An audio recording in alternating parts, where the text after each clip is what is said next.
आज हम इस वीडियो में प्रश्नावली 1.2 के क्वेश्चन नंबर 6 को सॉल्व करेंगे। व्याख्या कीजिए कि 7 गुना 11 गुना 13 प्लस 13 और 7 गुना 6 गुना 5 गुना 4 गुना 3 गुना 2 गुना 1 प्लस 5 भाज्य संख्या क्यों है। दोस्तों, ये दोनों संख्याएं भाज्य संख्या है, लेकिन हमें बताना है कि ये दोनों संख्याएं भाज्य क्यों है। आइए हम भाज्य संख्या और अभाज्य संख्या जान लेते हैं। भाज्य, यहाँ पे अभाज्य। भाज्य संख्या वो होती है जिसका एक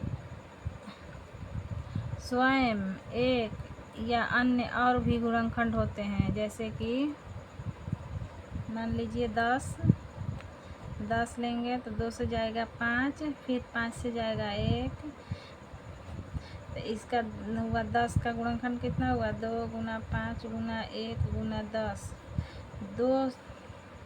2 के अलावा स्वयं भी होता है, एक भी होता है भाज्य संख्या में। अभाज्य संख्या में होता है जैसे मान लीजिए 3 जो 1 से और स्वयं से कटे। मान लीजिए 3 कटा 1 से और स्वयं से।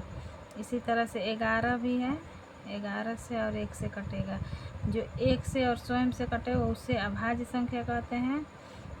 भाज्य संख्या वो है जो स्वयं से कटे, 1 से कटे और अन्य से भी कटे, उसे भाज्य संख्या कहते हैं। हल दिया है। पहली संख्या एक संख्या मान लीजिए एक संख्या 7 गुना 11 गुना 13 प्लस 13। इसमें से 13 कॉमन होगा। 7 गुना 11 प्लस 1। उसी तरह से दूसरी संख्या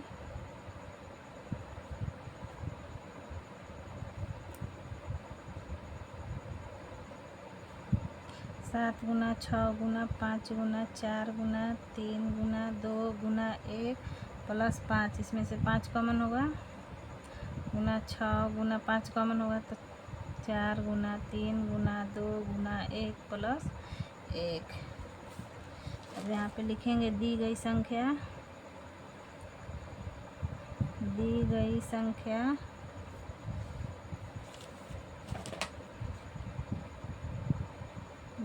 संख्या 7 गुना 11 गुना 13 प्लस 13 और 7 गुना 6 गुना 5 गुना 4 गुना 3 गुना 2 गुना 1 प्लस 5 के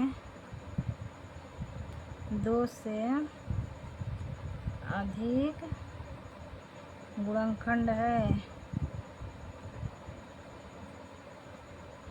इसलिए ये संख्याएं क्या है,